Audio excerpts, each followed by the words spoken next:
কোরআন প্রচার, হাদিসের কথা বলা, এটাও একটা জিকির, ঠিক কিনা জোরে কর।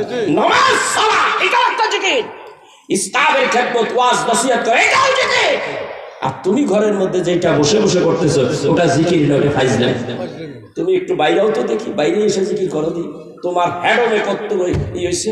তুমি যখন বাইর হইয়া বীরের মতো জিকির শুরু করে দিবা, আল্লাহ তোমার সম্মান বাড়াইয়া অলির দপ্তরে তোমার নামটা লিখে দিবে। শুধু অলি বানাইব না, কিয়ামতের দিন তোমার অধীনস্থ অসংখ্য মানুষ তোমার এই অলির মাধ্যমে সুপারিশের কারবার করিয়ে দিবে। কথা বুঝতে পেরেছেন? এই জন্য ভাইরা, আমরা সকলে বলবো, সেই বাবা ইয়ামানি, শাহজালাল ইয়ামানি রহমাতুল্লাহ আলাইহি, তিনি তার বিজয় করতে বেশি সময় লাগে নাই। শুধু কি করছে, পাহাড়ের কিনারে যাইয়া শুধু এইটুকু বলছে, আল্লাহু আকবার, আল্লাহু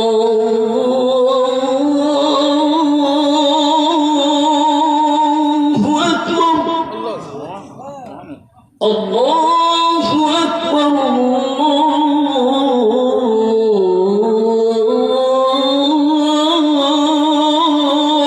আল্লাহু আকবার, আশহাদু আল্লা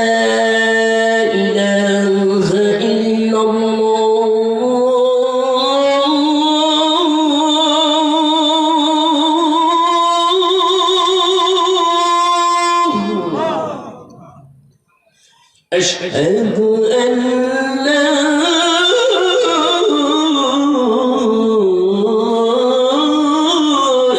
إله إلا الله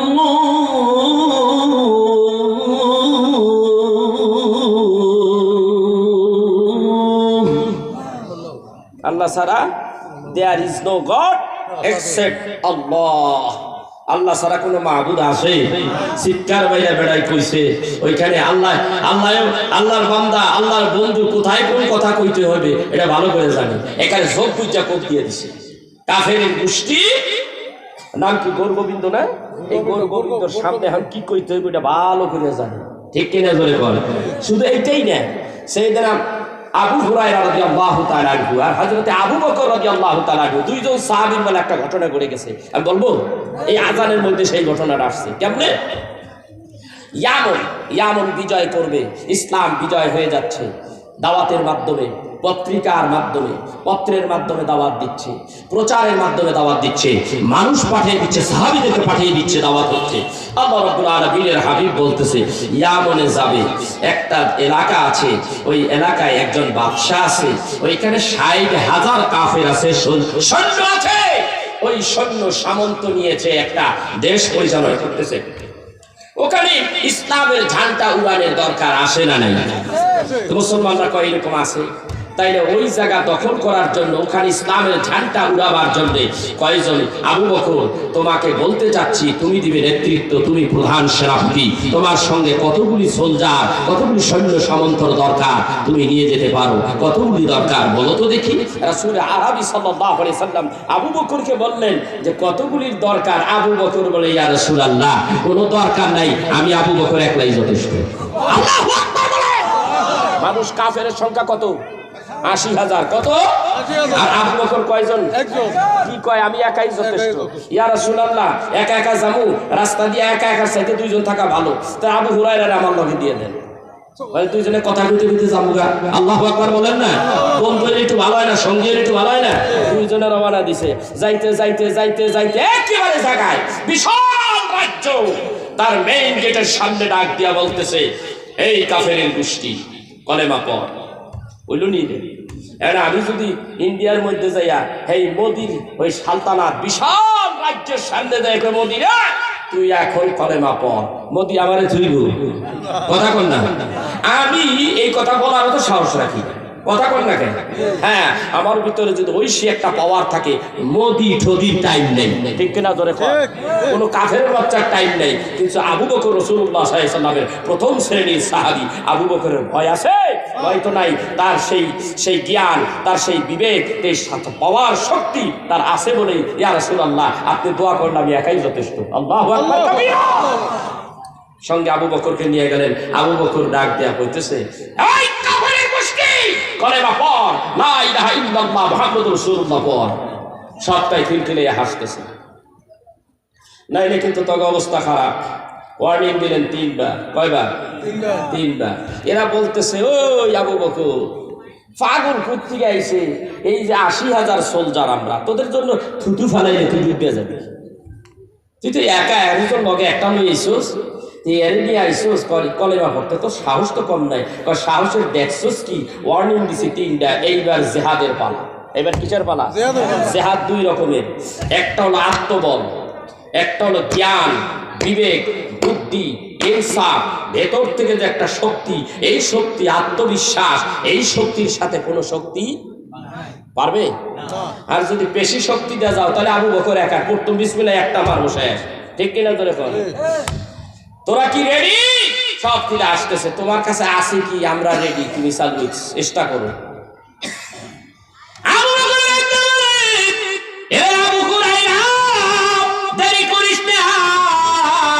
ওই সালতানাতের দিকে চাইয়া কানের মধ্যে আঙ্গুল ঢুকাইয়া দেন, কানের ভিতরে আঙ্গুল ঢুকাইয়া দিলেন। এইবার আবু হুরায়রা ডাক দেখো, আবু হুরায়রা শুরু করে দাও যুদ্ধ, জিহাদ শুরু করে দাও। আবু হুরায়রা ডাক দিয়ে বলেন, আশহাদু আল্লা ইলাহা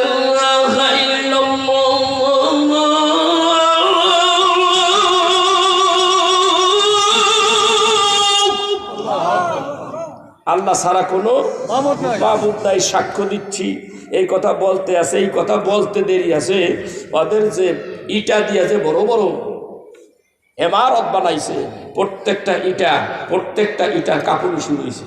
সুবহানাল্লাহ, জালজালা শুরু হয়ে গেছে, কাপুনি শুরু হয়ে গেল, খুলতেছে ভিতরত, বুঝলেননি? যখন বলে আশহাদু আন্না মুহাম্মাদুর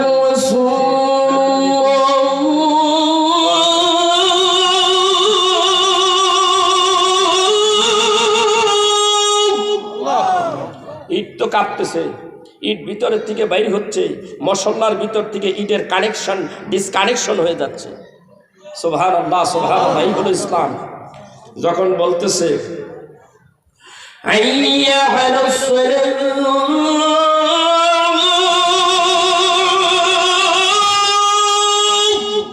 আপনি ইট বাইর হয়ে গেছে, এটা বাইর হইলে ইমারত আছে না গেছে? কথা কয়, ইট যখন ভিতর থেকে বাইর হচ্ছে, মশলার থেকে বের হয়ে যাচ্ছে, তখন তো ইটা সব বের হয়ে যাচ্ছে। ওরা ধরা দিয়ে পড়ছে। মনে হলো এক ঝাঁক কবুতরকে বলল হিস করলে কবুতরের এক ঝাঁক একটা আওয়াজ হয়, পুরা সালতানাত থেকে আল্লাহ রাব্বুল আলামিন জমিনের নিচে ডাবাই দেয়।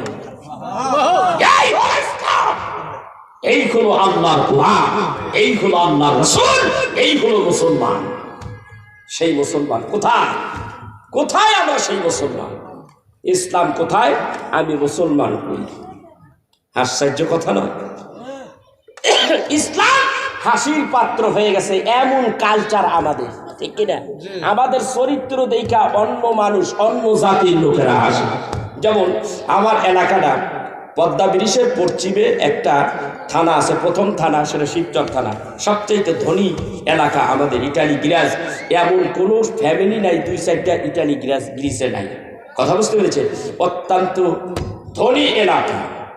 আর আমি তো এমনি আমার বাবা যা রেখে গেছে আর আমি যা করছি, কোটি কোটি টাকার মালিক। এমনি আমি কোটি কোটি টাকার মালিক, চলি সাধারণভাবে। মনে চাই এইগুলি যদি আল্লাহ রাস্তায় দিয়ে দিতে পারতাম। অলরেডি মাদ্রাসার জন্য আমার পুরা মাদ্রাসাটা, আমার বাবার যত সম্পদ আমি পেয়েছি তার অর্ধেক সম্পদ ওদের মধ্যে দিয়ে দিছি। বাকিটার জন্য চিন্তা ভাবনা করতেছি, মাদ্রাসা যত বড় হবে আমি সবটুকুই দিয়ে দিব, আর যতটুকু নিজে কামাই করছে এটি থাক, এটু আমার চলার জন্য দরকার আছে। এইটুক দিয়ে জানি মক্কা মদিনা যাইতে পারি আর আইতে পারি। মরার আগ পর্যন্ত আল্লাহর কাছে বলছি, আল্লাহ মরণ যদি দেও তাহলে মদিনায় দিও। যেমন ওমর রাদিয়াল্লাহু তাআলা আনহু বলতেন, আল্লাহ তুমি আমাকে রাসূলের দেশে মৃত্যু দিও। সেই জন্য আমি আল্লাহর কাছে বলেছি, আল্লাহ মৃত্যু দিও, যদি দাও মৃত্যু তোমার হাবিবের দেশে মৃত্যু দিও। একটু জায়গা যদি করে দাও তাহলে মদিনায় জান্নাতুল বাকির মধ্যে আমার একটু জায়গা করে দিও। এটাই আমার দাবি আল্লাহর কাছে। কেন মক্কায় যখন আপনি হজ করতে যাবেন, মক্কায় সব কাজ তাওয়াফ করবেন, সাই করবেন, সব কমপ্লিট। মক্কায় মদিনায় কেন আছি? মানুষগুলি মদিনায় কেন যায়? মদিনায় যায় আমি তা করলাম, মদিনায় গেলে সব কবুল হয়ে যাবে। মক্কায় গেলে কিন্তু চোখের পানি অতটা আসে না। মদিনায় গেলে এমন কোন মানুষ নাই চোখের পানি ফেলাইয়া না কান্দে। আমি যখন মদিনায় গেলাম, খুব শীত পড়ে গেল, রাত্রি প্রায় 9টার পরে দিয়া হোটেলে উঠলাম। সমস্ত মানুষগুলি হোটেলের ভিতরে উঠছে, আর কেউ নামে না ঠান্ডায়। আমি যখন দেখলাম আমার হোটেলের জানালা দিয়া আমার দয়াল নবীর সবুজ গম্বুজ দেখা যায়, আমি কেমন করে এই হোটেলের মধ্যে থাকবো? না, নেমে যাব, অবশ্যই নবীর রওজায় আগে একটা হাজিরা দিয়ে আসি। বের হয়ে গেলাম, সবাইকে বললাম, আমার দলের মধ্যে, কাফেলার মধ্যে যারা যারা ছিল সবাইকে বললাম, এখানে ঘুমাতে আসি নাই, এখানে আরাম নিতে আসি নাই। যদি চলো, যদি পারো আমার সঙ্গে চলো। কেউ যাবে কিনা? শীতের কারণে কেউ বের হয় না। একটা যুবক ডাকতে বলিয়া, হুজুর গো, মক্কায় আপনি আমার অনেক উপকার করেছেন, হুজুর গো আমি আপনার সঙ্গে যাব। যত শীতই হোক আমি আপনার সঙ্গে আসি হুজুর, কারণ আমার একটা ছেলের দরকার, আল্লাহ মিলিয়ে দিয়েছে। ওই ছেলেটার নিয়ে আমি রওনা হয়েছি। পশ্চিম দিক থেকে, পূর্ব দিক থেকে পশ্চিম দিকে যাই, বহুত পাহাড় উত্তর দিকে, এর দিকে এমন বাতাস আসতেছে, আমার 2 পায়ের হাঁটুর লগে এত জোরে বায়ু লাগছে, ঠান্ডার চোরা খাড়ে থাকতে পারতেছি না। আমি যুবকটারে বলতাছি, তোরা একটু জলদি জলদি হাঁট। হাঁটতে হাঁটতে একেবারে তোরা তাড়াতাড়ি রাসূলের রওজা মোবারকের উত্তর দক্ষিণ দিকে চলে যা। ওখানে চলে গেলাম, আমরা ওখানে চলে গেলাম। বাতাস আর নাই, শরীরটা একটু হিট হইতে লাগলো। মদিনায় নবীজি রওজা মোবারকের কিনারে গেলাম, দেখলাম একটু কম কম মানুষ। নবীজির রওজা মোবারকের কাছে গেলাম পরে, কেউ বলতে হয় নাই, কেউ বলে না কান, ও মৌলানা সাহেব একটু কান্দেন, এটা কান্দার জায়গা। আমাকে তো কেউ বলে নাই, চোখের পানি ঝপঝপ করে পড়তে শুরু হয়ে গেল। জানি মোবারকের মধ্যে যখন তাকাইলাম, আমার রাসূলকে দেখলাম, চোখের পানি কাঁপতেছি, পানি ঝরঝর করে পড়তেছে, জানি না নিজের অজান্তে। এর মধ্যে দেখলাম 2টা দল চলে আসে। একটা, এদের জিজ্ঞাসা করলাম এদের বাড়ি কোথায়, বলে হুজুর আমরা উজবেকিস্তান থেকে এসেছি। আরেকটা কাফেলা আসলো, এরা সম্ভবত আরাকানের থেকে আসছে। এই যে আপনার কি বলে বাবা, এইদিকে আরাকানের থেকে একটা দল আসছে। দেখলাম এর ভিতরে তারা আমাদের চাইতে একটু আগে তাড়াতাড়ি যাচ্ছে রাসূলের রওজার কিনারে। ওনার মতো একজন বৃদ্ধ মানুষ রাসূলের রওজার কিনারে গেছে। কেন জানো আস্তে আস্তে মানুষ যায় সামনে, উনি পিছের দিকে যায়, পিছের দিকে ঠাস করে পড়ে গেলে সৌদি পুলিশ ওখানে গিয়ে রাখছে। ইয়া হাজিকে ধরে তুললেন। হাজি তুমি কাঁদতেছো? সে ব্যক্তি বলতেছে, আমি কি নবীজির রওজায় এসেছি, আমি কি রাসূলের রওজার কাছে এসেছি, না এটা স্বপ্ন? আমি স্বপ্ন? আমারও তো একই কথা, ইয়া রাসূলুল্লাহ আমি কি তোমার কাছে এসেছি, আমি কি আসতে পেরেছি বলুন? নবীজি তুমি বলেছো মান যারা কবরি ওয়াজাবাত লাহু শাফাআতি, তোমার রওজাতে জিয়ারত করি তার জন্য দুজখের আগুন হারাম হয়ে যায়। ওগো নবীজি আমি তোমার রওজার কিনারে আমি ভিখারির মতো কাঁদতেছি, আমি কি তোমার উম্মত দেবেছি? ইয়া রাসূলুল্লাহ, ইয়া হাবিবাল্লাহ আমি কি তোমার রওজা জিয়ারত করতে পেরেছি? ইয়া রাসূলুল্লাহ, ইয়া হাবিবাল্লাহ আমার একটু কবুল করবানি, আমার সঙ্গে একটু দেখা দিবানি? ইয়া রাসূলুল্লাহ, ইয়া হাবিবাল্লাহ এত শীতের মধ্যেই অন্যান্য হাজী ভাইরা হয়তো তোমার কিছু সময়ের জন্য ভুলে গেছে, আমি ভুলে যাই নাই। আমি তোমার প্রেমে দেওয়ানা হইয়া আসি, মনে হয় মক্কায় যা কিছু করেছি তোমার কাছে হাজিরা না দিলে কোনোটাই কবুল হবে না গো নবীজি। ওগো নবীজি কবুল করে নেন। সৌদি ওই পুলিশেরা থাকতে দেয় না, ইয়া হাজি রোহরো আমাকে তাড়িয়ে দিচ্ছে, মানুষদেরকে তাড়িয়ে দিচ্ছে। হাঁটতে হাঁটতে নবীজিকে সালাম দিতে লাগলাম, আসসালাতু ওয়াসসালামু আলাইকা ইয়া রাসূলুল্লাহ। এক বুক চোখের পানি ছেড়ে ছেড়ে নবীজিকে যখন সালাম দিলাম, বের করে দিলেন। বের হয়ে আসলাম, 2 রাকাত নফল নামাজ পড়তে হয়, আগে নামাজ পড়ি না। নবীজির রওজার সেই গম্বুজের দিকে তাকাইয়া তাকাইয়া কাঁদতে, ইয়া রাসূলুল্লাহ ইয়া হাবিবাল্লাহ, প্রাণ করে তোমারে দেখতে বললাম না। একটুখানি রওজার থেকে পূর্ব দিকে গেলাম, পূর্ব দিকে যাইয়া রওজা মুবারকের সেই গম্বুজের দিকে তাকাইয়া রইলাম। ইয়া রাসূলুল্লাহ ইয়া হাবিবাল্লাহ, পৃথিবীতে নাই গো নবীজি, তোমারে দেখা পাইলাম না গো নবীজি। আজকে যখন এটা একটা সিস্টেম, যদি এই লোকগুলিরে ধাক্কাইয়ে ধাক্কাইয়ে না বাইর করে জাম লাগিয়ে যাবে, অন্য হাজি সাহেবেরা সুযোগ পাবে না। যেহেতু জায়গা খুবই কম, আমি কাউকে অপরাধ বলবো না, অপরাধ করেছে কাউকে অপরাধী বানাবো না। ইয়া রাসূলুল্লাহ ইয়া হাবিবাল্লাহ, যতক্ষণ দেখা যাবে না এই ঠান্ডা কড়কড়ে শীতের মধ্যে আমি তোমার রওজার এই গম্বুজের কাছ দিকে সরব না। আমি অদম গুনাহগার অমনি জমিনের মধ্যে পড়ে গেলাম, নবীজির রওজা মোবারকের দিকে বসে রইলাম। এই চাদরখানা আমার এক ভাই আমাকে দিয়েছে। এই গায়ের মধ্যে যখন চাদরখানা ছিল, চাদরখানা মাথার মধ্যে দিয়া ঢাকিয়া ঢাকিয়া বসে রইলাম। কতক্ষণ পরে কেউ কেউ কয়টা মানুষ দেখি ধাক্কা মারে আর ধ্যান ধ্যান ভেঙে যায়। যেহেতু সৌদি ওই মানুষগুলি ওইখান দিয়া চলাফেরা করে, যেহেতু জায়গা খুবই কম, তারপরও বসে রইলাম। কিন্তু নবীজি তোমারে ভুলতে পারি না। ও গো নবীজি, আমি তোমার প্রেমে পাগল, আমি ভুলতে পারি না, তুমিও আমারে ভুলা যাইও না গো নবীজি। ভাইরা 7 দিন 8 দিন রইলাম সেইখানে। রাসূলের মোহাব্বতে কেমনে কেমনে জানো, রাসূলের সাড়ে কিছু বছর আমি লিখে ফেললাম। সেখানে আমি বলতে লাগলাম, নবীজিকে সামনে রাখিয়া বলেন, মদিনায় আমায় পাগল করেছে, মদিনায় আমার মন কেড়েছে, মদিনায় আমায় পাগল করেছে, মদিনায় আমার মন কেড়েছে।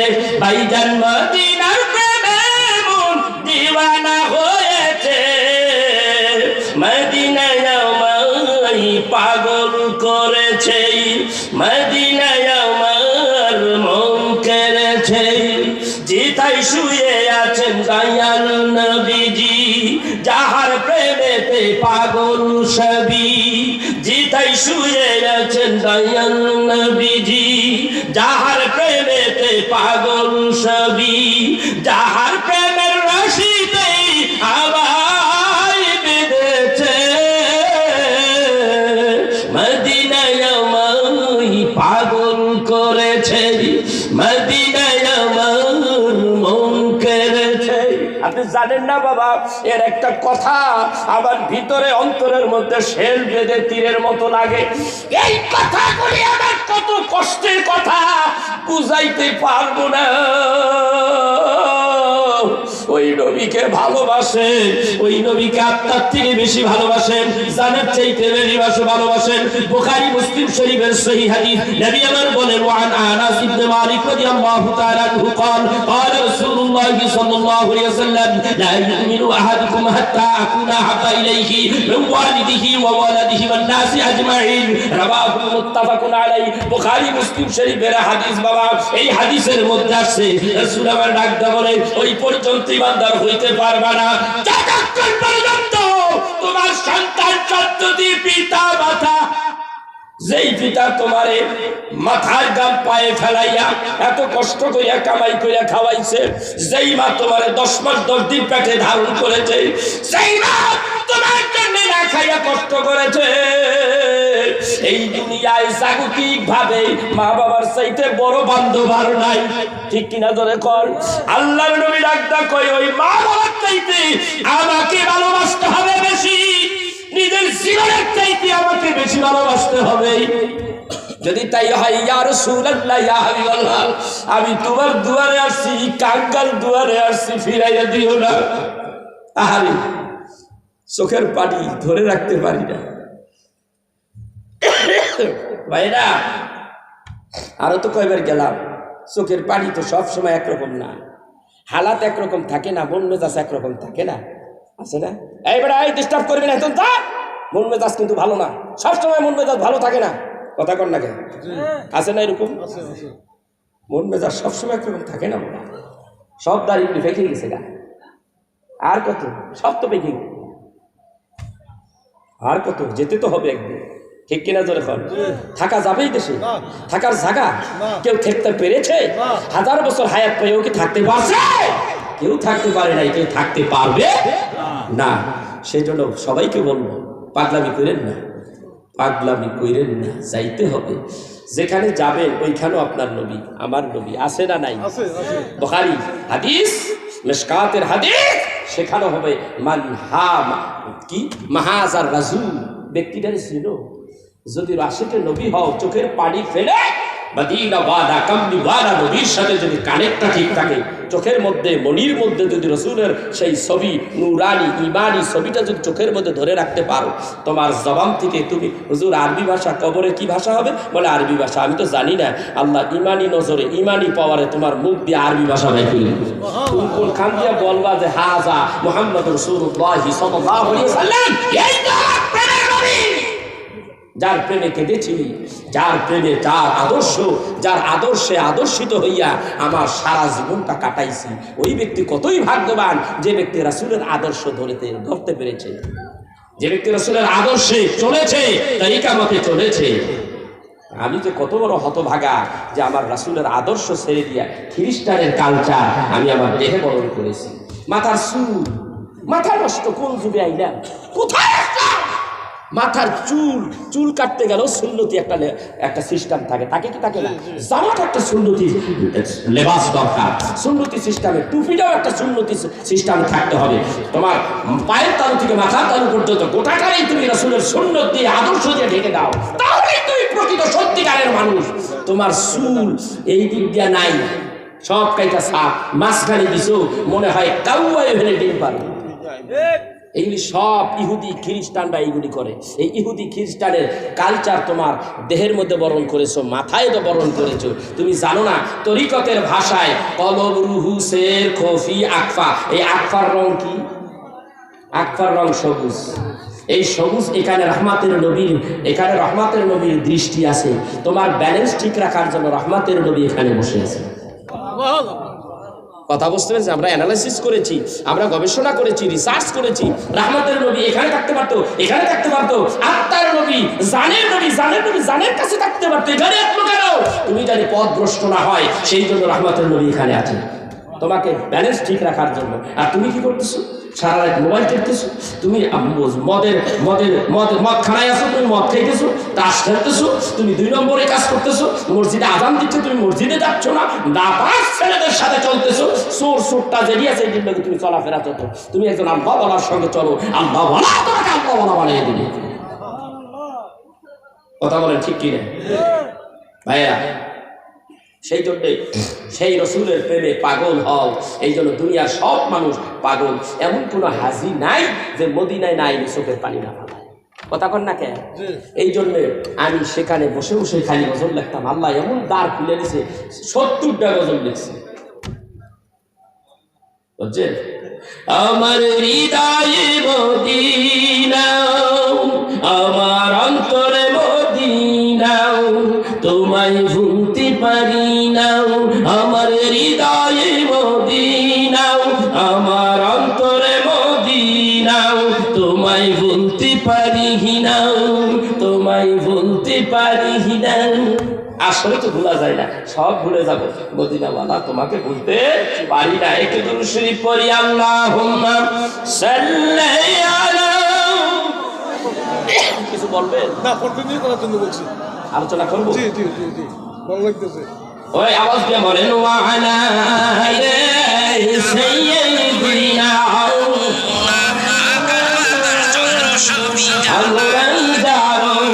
প্রেমের পাগল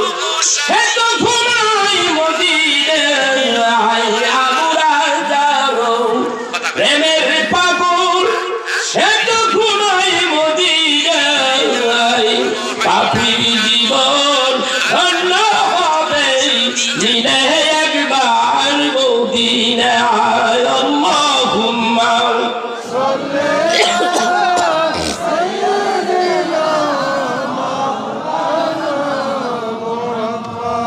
وعلى آل سيدنا আমার মনের বুঝাইলাম তো এই পাপের মতো বুঝাই না আমার মনের বুঝাইলাম তো এই পাপের মতো বুঝাই না নবী প্রেমে হইছে পাগল যেতেই সোনার মদিনা আল্লাহুম্মা সাল্লি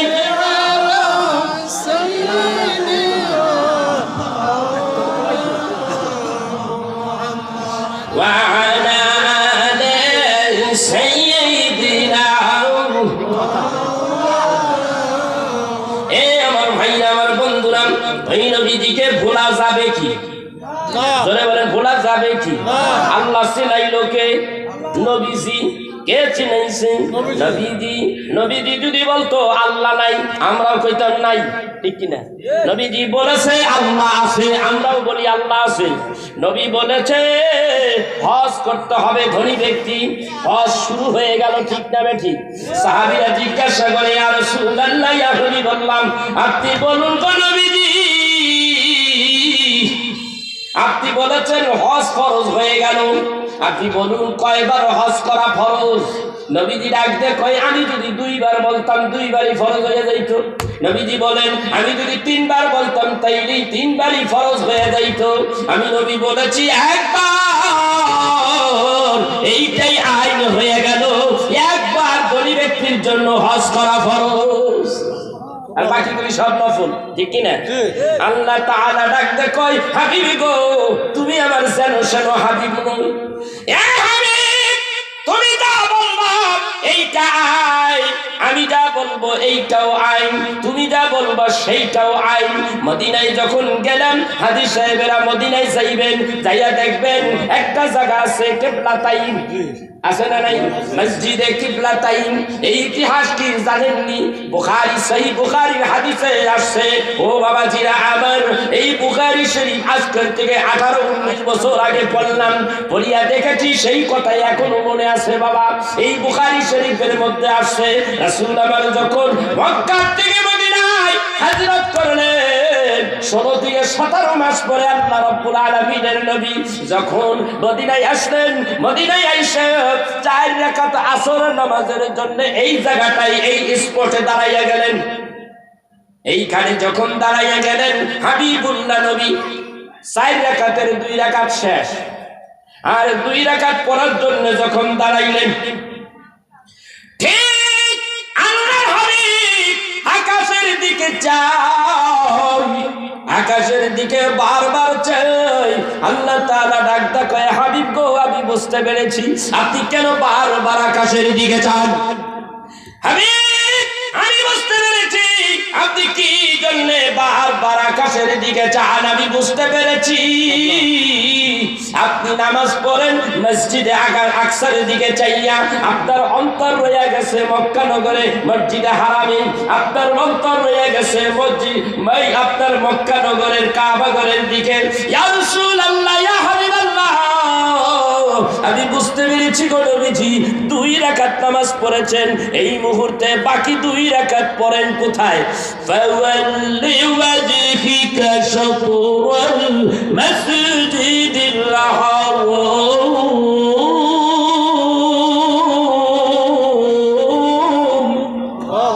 ডাক দিয়া বলে ইয়া রাসূলুল্লাহ ইয়া হাবিবাল্লাহ এই মুহূর্তে আপনার মুখখানা একেবারে উত্তর থেকে দক্ষিণে করে ফেলান সুবহানাল্লাহ বলুন না উত্তর দিকের থেকে ধরে এখানে উল্টা সম্পূর্ণটা উল্টা এমন বলে নাই হাবিব একটুখানি এদিকে যান এমন বলে নাই একটুখানি বামে যান তাও বলে নাই ইয়া রাসূলুল্লাহ আপনি আপনি উত্তর দিকে ফিরে নামাজ পড়েন ইয়া রাসূলুল্লাহ এখন কাবা শরীফ কিবলা শরীফ মক্কা নগরের যে বাইতুল্লাহ শরীফ এইটা সরাসরি এখান থেকে উত্তর দক্ষিণ দিকে ইয়া রাসূলুল্লাহ এই মুহূর্তে আপনার মুখখানা ঘুরাইয়া এখনই মক্কা নগরের দিকে মুখ করেন। আজকের থেকে আপনি যা চাইলেন তাই হয়ে গেল। আপনার জন্য আজকের থেকে কেবলা বানিয়ে দিলাম মসজিদে হারাম। সুবহানাল্লাহ বলেন। আজ পর্যন্ত সেইটা আসে না নাই? একটু লড়ছে নাকি? একটু সরেও নাই? কথা কন না কেন? ওইদিকে ফিরলে নামাজ পড়তে হয়, অন্যদিকে ফিরলে নামাজ হবে কি হবে না? সেই রসুলকে চাই কি চাই না? কথা কন। কিছু কিছু মানুষ আছে যে রাসূলের দরকার নাই, আল্লাহই যথেষ্ট। আসে না নাই? এমন লোকও কিছু আছে। যেই আলেম, যেই সম্প্রদায়, যেই দল আল্লাহ চায় রসুল চায় না, ওই দলের সাথে আমরা আসি। যে আল্লাহ চাই রাসূলও চাই, ওই দলের সাথে আমরা আসি। এমনটা আগামীতে পার্লামেন্টে যা কোরআন সুন্নাহর আলো নিয়ে আমরা চাই কি চাই না? তো আল্লাহ তাআলা ডাক দেখায়, আমারে মানলা, আমার হাবিবরে মানলা না, তোর কপালে দুর্গতি আছে। তোর কপালে কি আছে? দুর্গতি। দুর্গতিটা কি? আল্লাহ ডাক দেখায়, হাবিব কোরআনের দাওয়াত দিয়ে, ওই জন্য চেয়েছিলেন হাবিব আপনি কোরআনের দাওয়াত দিচ্ছেন, কোরআনের দাওয়াত দিতেই থাকে। যদি এরা না মানে আপনাকে, আপনারা না মানে, তাহলে অবস্থাটা কেমন হবে সেটা শুনে নেন কোরআন থেকে। আল্লাহ সূরা জিন 23 নম্বর আয়াতের মধ্যে আল্লাহ বলেন, ইল্লা বালাগম মিনাল্লাহি ওয়া রিসালাতিহি ওয়া মান ইয়াসিল্লাহা ওয়া রাসূলাহু ফাইন্না লাহু নারান জাহান্নাম খালিদিনা ফিহা